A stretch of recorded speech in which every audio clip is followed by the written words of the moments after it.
अस्सलाम वालेकुम स्टूडेंट्स। इस वीडियो के अंदर हम पढ़ेंगे कॉलिंग अ फंक्शन, मतलब कि सी प्रोग्रामिंग के अंदर हम किसी भी फंक्शन को किस तरह कॉल करते हैं। ठीक है जी।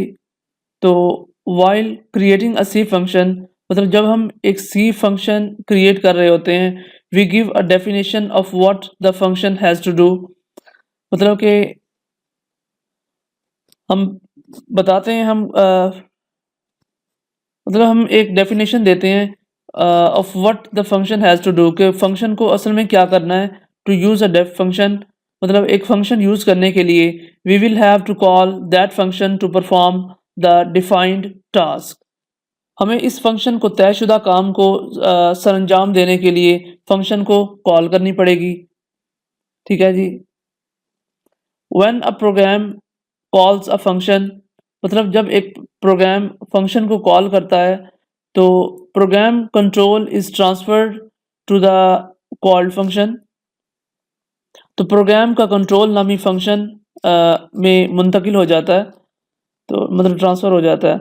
अ called function performs defined task, मतलब कि जो मतलब कि जो कॉल शुदा फंक्शन है वो एक जो स्पेसिफिक टास्क है, मतलब जो डिफाइन, जो हमने खुद से डिफाइन किया होता है टास्क, उसको परफॉर्म करता है। And when it's return statement is executed, मतलब जब इसकी जो हम रिटर्न स्टेटमेंट, क्योंकि हम जो जिस फंक्शन को हम रिटर्न करवा रहे हैं या फिर जो स्टेटमेंट हम रिटर्न करवाना चाहते हैं, वो जब रन होती है, जिसको जब हम उसको रन करते हैं, और या फिर when its function ending closing brace is reached, मतलब जब इसके जो फंक्शन होता है वो बिल्कुल क्लोजिंग ब्रैकेट के ऊपर, मतलब वो ऐसी वो ब्रैकेट, क्योंकि हमारे पास दो ही किस्म की ब्रैकेट्स होती हैं, एक एंडिंग होती है और एक ओपनिंग होती है। ओपनिंग के बाद जब हम एंडिंग ब्रैकेट पे ऊपर पहुंच जाते हैं, it return program control back to the main program. और जब इसकी वापसी का असल में जो बयान अमल में आता है, तो या फिर जब इसका फंक्शन इख्तितामी मुनहनी खतूत वहदत तक पहुंच जाता है, तो प्रोग्राम का कंट्रोल वापस मरकज़ी प्रोग्राम में वापस कर देता है। ठीक है। टू कॉल अ फंक्शन, मतलब एक फंक्शन को कॉल करने से यू सिंपली और we simply you need to pass the required parameters, मतलब हमें सिर्फ और सिर्फ किस चीज़ की ज़रूरत होती है जी, पैरामीटर्स को पास करवाने के लिए की ज़रूरत पड़ती है, अलॉन्ग विद फंक्शन नेम, मतलब बिल्कुल एक फंक्शन नेम के साथ साथ साथ। And if function returns a value, और अगर फंक्शन वैल्यू को रिटर्न कर देता है, मतलब जो हमने दी होती है पैरामीटर्स के अंदर, या फिर वेरिएबल्स जो हमने वेरिएबल्स को असाइन की होती है जो भी value, then we can store return value. तब उसके बाद हम क्या करते हैं कि किसी भी वैल्यू को हम स्टोर वापस जो हम रिटर्न करवाते हैं उसको हम स्टोर कर लेते हैं। फॉर एग्जांपल एक, जैसे कि हमारे पास एक एग्जांपल दी हुई है, उम्मीद है कि इसके अंदर आप लोगों को काफ़ी अच्छी समझ आ जाएगी। तो आइए अब हम अपना प्रोग्राम ओपन कर लेते हैं। ठीक है जी। Dev C plus plus. और तो स्टूडेंट्स, हम इसमें एक प्रोग्राम लिखने लगे हैं। ठीक है, आप भी प्लीज़ अपना अपना साथ में या तो नोट कर लीजिए, या फिर जहाँ पे भी आप लिखना चाहते हैं तो इसको ज़रूर आपने लिखना है, तभी आपको इस फंक्शन कॉलिंग की समझ आएगी। ठीक है। तो मैं अपने कीबोर्ड से कंट्रोल एन प्रेस कर लेता हूँ for to making a new window. एक न्यू विंडो ओपन करने के लिए हमारा जो हमने जो प्रोग्राम लिखना है सी लैंग्वेज के अंदर, उसको उसके लिए असल में हमारा ये जो प्रोग्राम है, इसे हम सबसे पहले हम फंक्शन डिक्लेयर करेंगे। ठीक है, फंक्शंस देंगे, और उसके बाद जो लोकल वेरिएबल्स होंगे हमारे पास, ठीक है, उनको हम डिक्लेयर करेंगे, वो देंगे, बताएंगे कि कौन कौन सी हैं। और उसके बाद कॉलिंग, हमने असल में जो काम मसला क्या करना है, प्रॉब्लम कौन सा सॉल्व करना है कि जी हमने फंक्शन को रिटर्न करवाना है। मतलब हमने दो नंबर ले लेने हैं, एक छोटा और एक बड़ा। जो सबसे बड़ा जो नंबर होगा ना, मैक्सिमम वैल्यू जो होगी वो हम फाइंड करेंगे। ठीक है, फंक्शन के थ्रू, मतलब फंक्शन को कॉल करने के थ्रू। ठीक है। तो आइए हम स्टार्ट करते हैं। तो फर्स्ट ऑफ ऑल हम क्या लिखते होते हैं, हमारी हेडर फाइल होती है हैश इंक्लूड्स stdio.h। उसके बाद हम एक कमेंट दे देते हैं, मतलब जब जस्ट हमारी अपनी आसानी के लिए, for function declaration, for declaring the function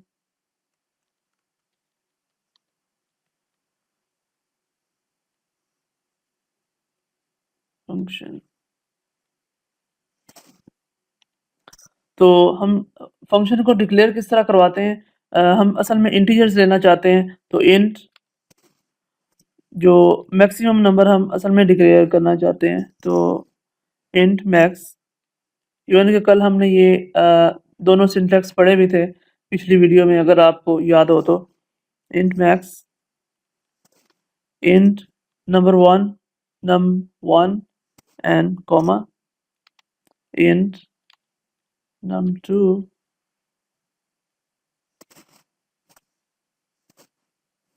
अच्छा, उसके बाद हम अपना मेन फंक्शन लगाएंगे, इंट मेन।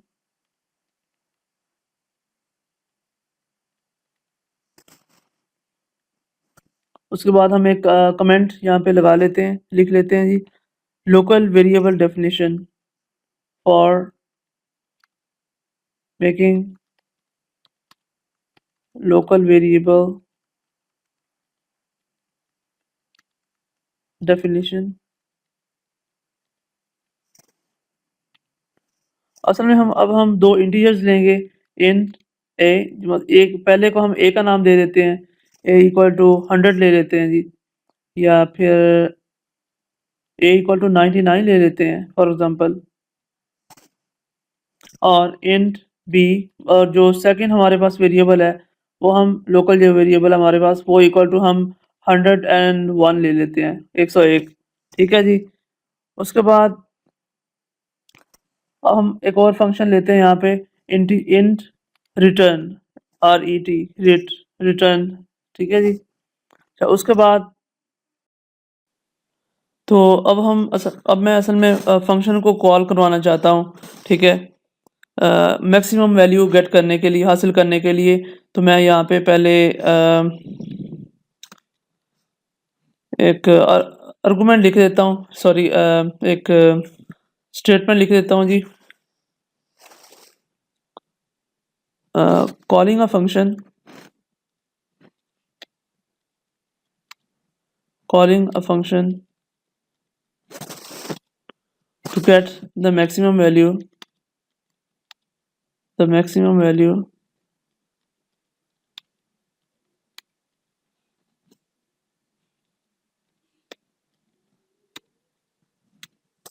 ठीक है।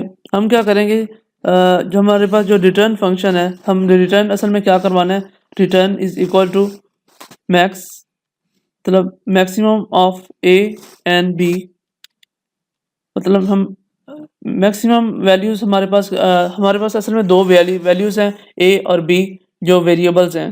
ठीक है, उनको जो हमने वैल्यूज़ असाइन की हुई हैं, तो हम उनमें से जो हमने रिटर्न फंक्शन को रिटर्न करवाना है, ठीक है, तो उनमें से हमें मैक्सिमम नंबर चाहिए होगा।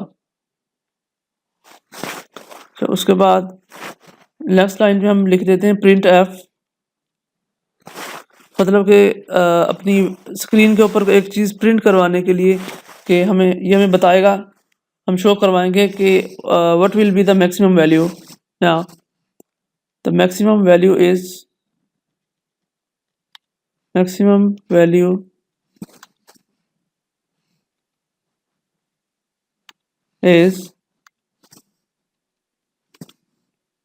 mod d,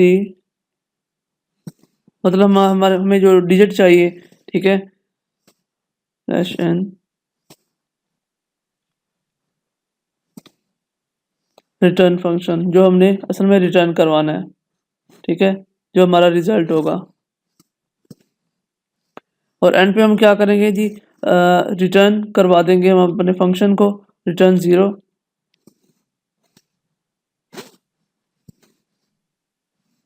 अच्छा, उसके बाद हम करवा लेते हैं जी फंक्शन को। पहले हमने फंक्शन को कॉल किया है, इसके अंदर हम क्या कर रहे हैं जी, यहाँ पे हम फंक्शन को कॉल कर रहे हैं।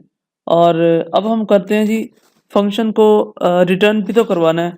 पहले हमने फंक्शन को कॉल किया, उसके बाद हम फंक्शन को रिटर्न करवाना चाहते हैं। तो मैं यहाँ पे कमेंट सेक्शन में लिख लेता हूँ जी, फंक्शन रिटर्निंग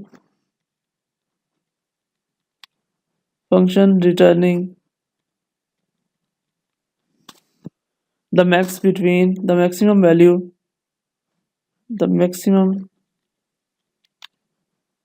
between BW, इसका मतलब भी बिटवीन होता है, आप पूरा भी लिख सकते हैं, बिटवीन टू नंबर्स।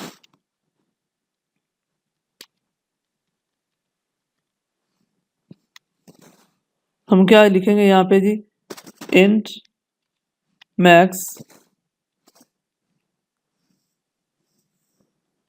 हमने जो दो नंबर्स दिए थे यहाँ पे ऊपर, वही हम यहाँ पे दोबारा लिखना चाह रहे हैं, इंट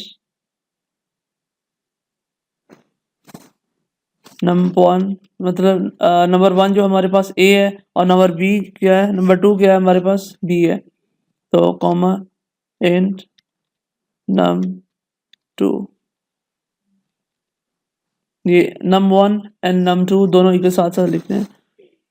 अच्छा, उसके बाद नेक्स्ट लाइन पे हम आ जाते हैं जी, इसकी जो हमने फंक्शन बनाया इसकी बॉडी भी होगी साथ में। तो उसके साथ में हम लिख लेते हैं कमेंट सेक्शन के लोकल वेरिएबल जो हमारे पास हैं उनको हम डिक्लेयर करवाना चाहते हैं। लोकल वेरिएबल्स डिक्लेरेशन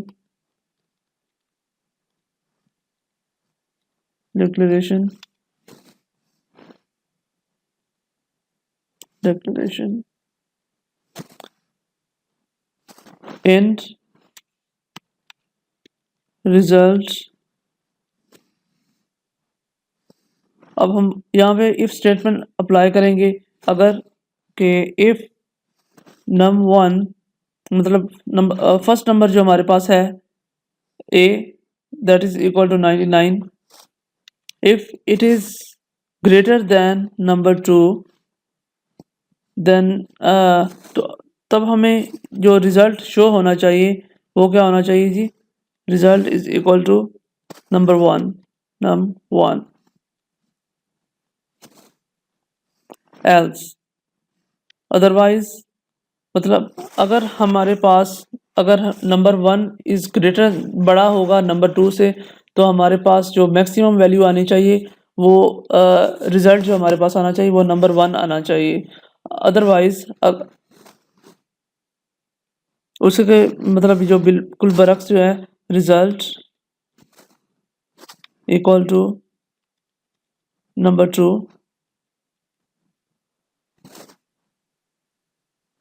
हाँ, या तो हमारे पास जो, अगर यहाँ पे ये जो हमने स्टेटमेंट लगा रहे हैं इफ स्टेटमेंट, अगर नंबर वन बड़ा हो नंबर टू से, तो हमारे पास जो रिजल्ट है वो नंबर वन ही आना चाहिए। ठीक है, मतलब जो हमारे पास सबसे बड़ी वैल्यू होगी वही आनी चाहिए, अदरवाइज हमारे पास नंबर टू ही आना चाहिए। ठीक है, उसके बाद हम अपना जो हमारा जो फंक्शन है हम उसको रिटर्न करवा देते हैं, रिटर्न रिजल्ट। ठीक है जी, ये हमारा प्रोग्राम कंप्लीट हो चुका है। ठीक है, अब हम इसको सेव कर लेते हैं असल में। तो मैं यहाँ पे लिख लेता हूँ जी फंक्शन कॉलिंग ये पहले से दिया हुआ है यहाँ पे। एक और प्रोग्राम भी सेव, असल में मैंने सेव करके रखा हुआ था, फंक्शन कॉलिंग वन कह देता हूँ मैंने फॉर एग्जांपल इसको। और यहाँ पे हम बस सेव के बटन पर क्लिक करते हैं और सेव हो जाएगा। और यहाँ पे नीचे देखें ना, हमारे पास कोई एरर है, एरर ज़ीरो है, वार्निंग भी ज़ीरो है, और ये ठीक हो गया। अब हम यहाँ से F10 प्रेस करते हैं, ये देखें जो हमारे पास ग्रेटर वैल्यू थी, जो मैक्सिमम वैल्यू थी वो थी हमारे पास 101, 101। मतलब ये देखें इसके अंदर हमने दिया था int a equal to 99 and b equal to 101, तो हमारे पास जो रिटर्निंग फंक्शन आया वो हम यहाँ पे क्योंकि स्टेटमेंट लगाई हमने इफ नंबर अगर नंबर 1 बड़ा हो नंबर 2 से, ठीक है, मतलब अगर बी जो नंबर 1 है और नंबर 1 99 है और बी इक्वल टू 101 है, नंबर 1 बड़ा हो तो ये मतलब जो चीज़ भी बड़ी होगी वहाँ उसी का रिजल्ट देगा। हाँ, अगर ये छोटा होगा तो इसका रिजल्ट नहीं देगा, एल्स नंबर 2 यहाँ पे ये दे देगा 101। ठीक है, अब आपको आई थिंक समझ आ गई होगी इस प्रोग्राम की। अच्छा, उसके बाद अब हम अपनी इसके अंदर चले जाते हैं। अच्छा, अब हम बात करते हैं फंक्शन आर्गुमेंट्स क्या होते हैं। Function arguments, what are they and how do we use them, कि हम उसको कहाँ पे यूज करते हैं और ये होते क्या है असल में। In C programming function arguments, मतलब सी प्रोग्रामिंग के अंदर function arguments are also known as parameters, मतलब कि जो आर्गुमेंट्स होते हैं ना सी प्रोग्रामिंग के अंदर, जो फंक्शन आर्गुमेंट्स होते हैं इनको हम पैरामीटर्स भी कहते हैं। ठीक है, आर्गुमेंट्स या पैरामीटर्स दोनों सेम ही होते हैं, because these are the variables, क्योंकि ये वेरिएबल्स होते हैं। ठीक है, जो हम a इक्वल टू 10 दिया, b इक्वल टू 55 दिया, इस तरह ये जो a और b क्या है ये हमारे वेरिएबल्स हैं that will receive the data sent by the calling program. हाँ, जो कॉलिंग प्रोग्राम के ज़रिए भेजा गया डाटा जो है वो वसूल करेंगे, रिसीव करेंगे। These arguments serve as input data to the function to carry out the specified task। ये दलाइल असल में मखसूस काम को अंजाम देने के लिए फंक्शन में इनपुट डाटे का काम करते हैं। अच्छा, if a function is to use arguments, अगर कोई भी फंक्शन आर्गुमेंट्स को इस्तेमाल करता है, या फिर दलाइल कह देते हैं वैसे उर्दू में इनको, आर्गुमेंट्स दलाइल इस्तेमाल करता है, तो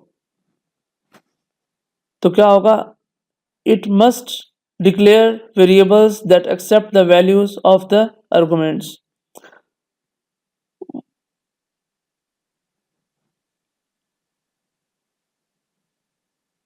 तो इसको मुतग़य्यरात का ऐलान करना होगा जो दलाइल की इक़्तियार को कबूल करते हैं। These variables are called the formal parameters of the function, मतलब ये जो वेरिएबल्स होते हैं इनको हम क्या कहते हैं, फॉर्मल पैरामीटर्स कहा जाता है, या फिर बाज़ाब्ता फंक्शन के बाज़ाब्ता parameters. The formal parameters behave like other local variables inside the function and are created upon entry into the function and destroyed upon exit। रस्मी पैरामीटर्स होते हैं या फिर फॉर्मल पैरामीटर्स तकरीब के अंदर दीगर मकामी तगय्युरात की तरह बर्ताव करते हैं और फंक्शन में दाखिले के बाद पैदा हो जाते हैं और बाहर निकलते ही इसे ख़त्म कर दिया जाता है, इसको डिस्ट्रॉय कर दिया जाता है। While calling a function, there are two ways that arguments can be passed to a function। Function को कॉल करते वक्त there are two ways, तकरीबन दो तरीके होते हैं that arguments can be passed to a function, जिनसे arguments को किसी भी फंक्शन में मुंतकिल किए जा सकते हैं, मतलब किया जा सकता है। तो हम यहाँ पे ये दोनों तरीके देख लेते हैं जी। पहले हमारे पास कॉल टाइप दी हुई है। ठीक है, कॉल टाइप क्या है और डिस्क्रिप्शन क्या है, मतलब उसकी हम उसको क्यों यूज़ करते हैं, होता क्या है कि क्यों इसको हम यूज़ करते हैं। तो पहला हमारे पास है कॉल बाय वैल्यू। ठीक है, कॉल बाय वैल्यू के अंदर हम क्या करेंगे जी, this method copies the actual value of an argument. ये जो मेथड है, ये जो तरीका है, ये क्या करता है, एक्चुअल जो असल वैल्यू है आर्गुमेंट की उसको कॉपी कर लेता है into the formal parameters of a function. मतलब जो हमारे पास फॉर्मल पैरामीटर्स फंक्शन के हैं उनके अंदर इन दिस केस, इस केस में changes made to the parameters inside the function have no effect on the argument, मतलब आर्गुमेंट के ऊपर उनका कोई भी असर नहीं होता ये फंक्शन के अंदर पैरामीटर से। अच्छा, कॉल बाय रेफरेंस में हम क्या कहते हैं, कि this function copies the address. अच्छा, कॉल बाय वैल्यू के अंदर क्या था, this function copies the actual value, जबकि इसके अंदर है this function method copies the address of an argument. उसके अंदर जो असल वैल्यू उसने आर्गुमेंट की असल वैल्यू कॉपी करता है, और कॉल बाय रेफरेंस के अंदर आर्गुमेंट के एड्रेस की को कॉपी करता है, ठीक है, इनटू द फॉर्मल पैरामीटर, मतलब फॉर्मल पैरामीटर के अंदर इनसाइड द फंक्शन। असल में ये फंक्शन के अंदर the address is used to access the actual argument used in the call. जो एड्रेस है वो कहाँ पे इस्तेमाल होता है, to access the actual argument used in the call, मतलब कॉल जो हम फंक्शन कॉल करते हैं उसके अंदर जो इस्तेमाल होने वाला असल जो आर्गुमेंट है हमारे पास, उसको एक्सेस करने के लिए। दिस मीन्स जिसका मतलब है that that changes made to the parameter affect the argument, मतलब कि आर्गुमेंट का जो पैरामीटर है, जो हमने चेंजेस की होती हैं, ठीक है, वो असल में उनका जो पैरामीटर्स होते हैं वो आर्गुमेंट्स पे काफ़ी असर छोड़ देते हैं। बाय डिफ़ॉल्ट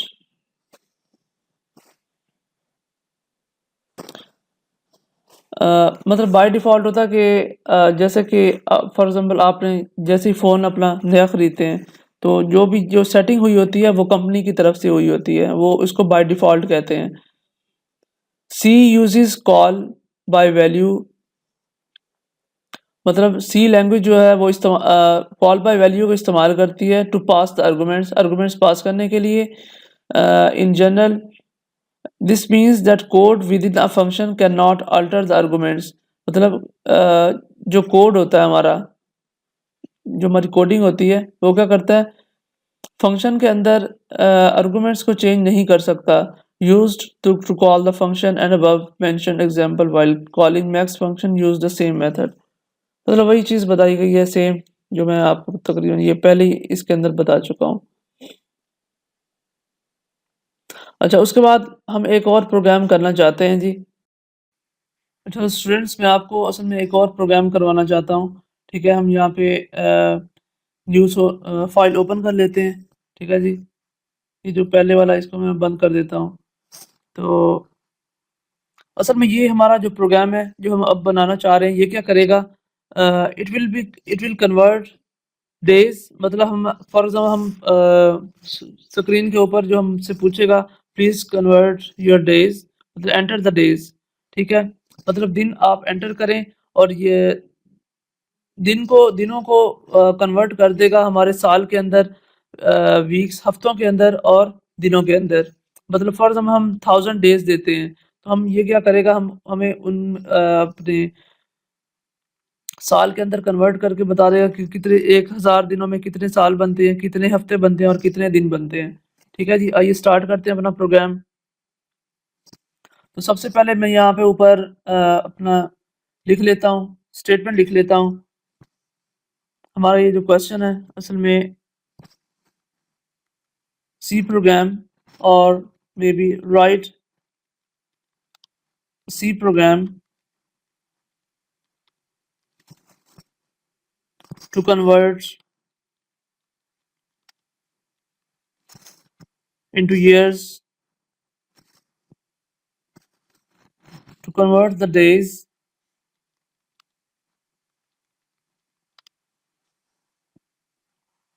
के दिनों को कन्वर्ट कर सके इनटू सालों के अंदर, years, weeks एंड days, और दिनों के अंदर। ठीक है जी, मतलब नंबर ऑफ डेज दे हम इनको इसको बताएं, और ये हमें उसके साल बना के दे, हफ्ते बना दे, या फिर और हमें दिन बता दे कि इतने दिनों के कितने साल बनते हैं, कितने हफ्ते बनते हैं, कितने दिन बनते हैं जी। अच्छा, उसके बाद सबसे पहले हम जो देते होते हैं अपनी हेडर फाइल देते हैं, हैश इंक्लूड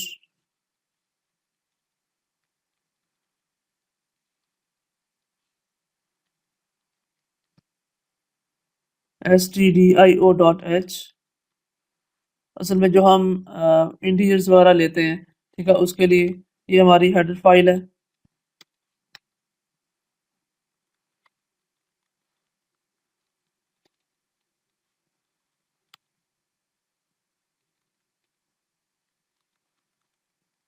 हेडर फाइल, उसके बाद हमारा मेन फंक्शन होता है जी। सो int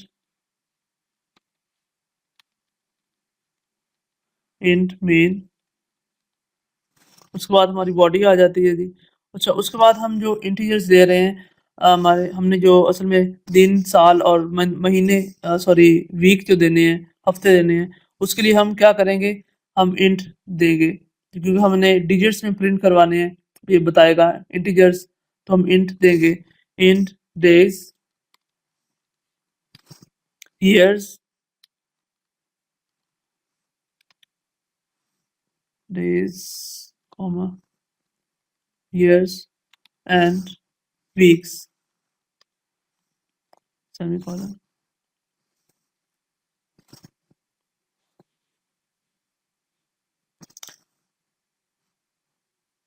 To give the input,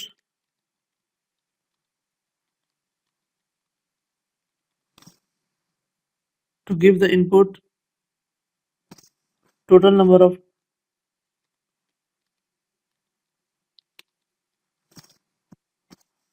of days from the user, from the coder। मतलब जो हम यूजर है या फिर कोडर है, उसको उससे पूछेगा कि प्लीज एंटर सम डेज, और यूजर। सो प्रिंट एफ, कोई भी चीज हम स्क्रीन पे प्रिंट करवाने के लिए यूज करते हैं। Print F enter the days, enter the days as you wish for, you wish for।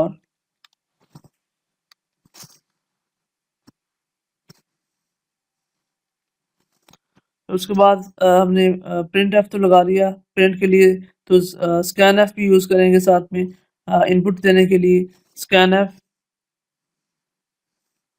Mod D, digits के लिए, कॉमा एंटाइज।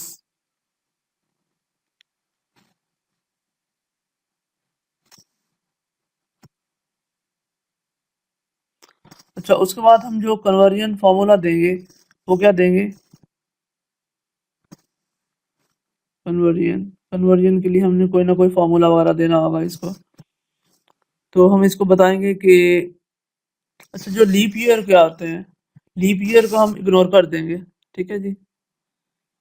उसके लिए हम क्या करेंगे, हम जो फॉर्मूला लिख रहे हैं, years is equal to days over 365,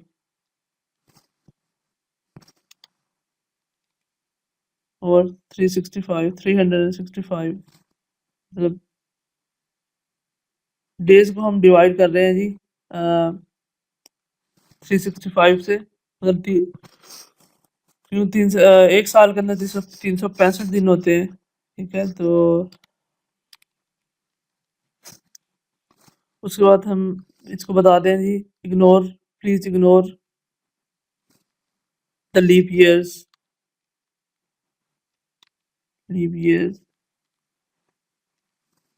उसके बाद week is equal to days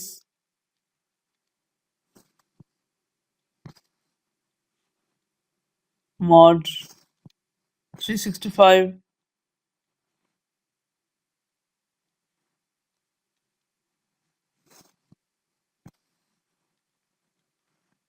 and days is equal to,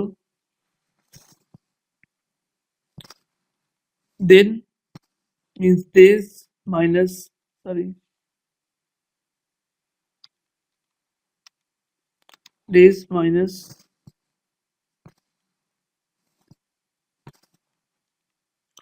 years into 8 365,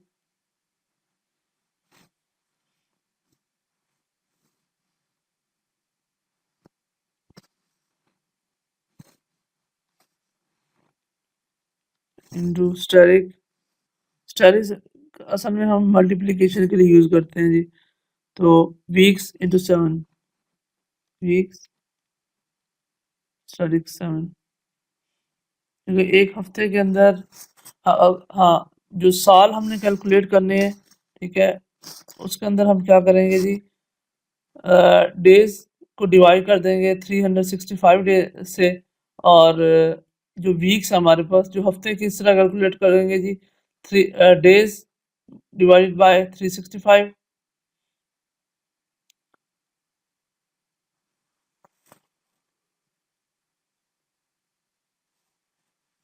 अच्छा, जो डेज है हमारे पास, वो किस तरह कैलकुलेट करेंगे जी, days minus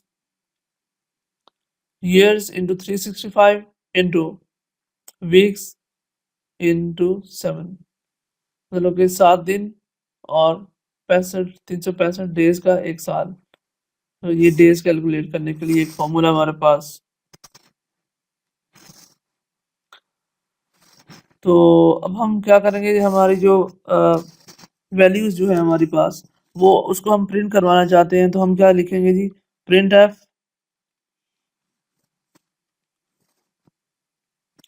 the years,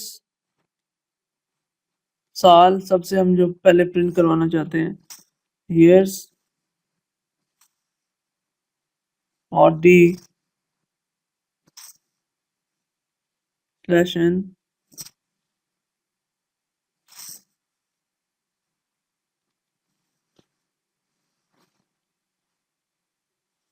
years जो हम सबसे पहले हम साल प्रिंट कराएंगे,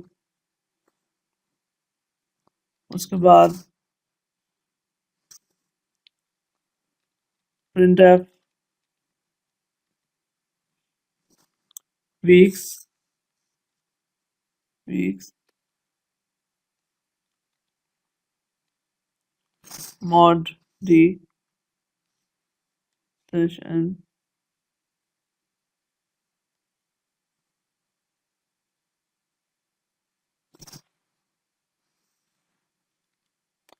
वीक्स के लिए हम, मतलब वीक्स को हम प्रेजेंट रिप्रेजेंट करवाना चाहते हैं, जो रिटर्न करवाना चाहते हैं उसके हम वीक्स लिखते हैं जी, प्रिंट एफ एंड डेज, दिन,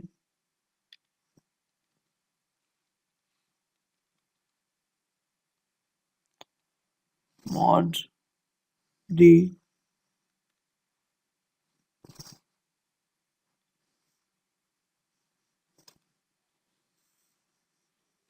डेज, मतलब हमने असल में साल भी प्रिंट करवाने हैं, उसके बाद वीक्स भी प्रिंट करवाने हैं, उसके बाद दिन भी प्रिंट करवाने हैं।